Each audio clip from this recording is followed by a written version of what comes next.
Ya Allah, leburkan pendirian mereka. Ya Allah, musnahkan langkah mereka. Cengkamkan anjing-anjing-Mu kepada mereka. Ya Allah yang Maha memaksa, Ya Allah yang Maha perkasa, Ya Allah yang Maha membalas. Ya Allah, Ya Allah, Ya Allah,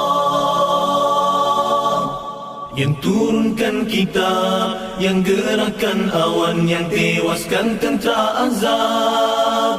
Kalahkan mereka, kalahkan mereka, kalahkan mereka, dan kemenangan untuk kami.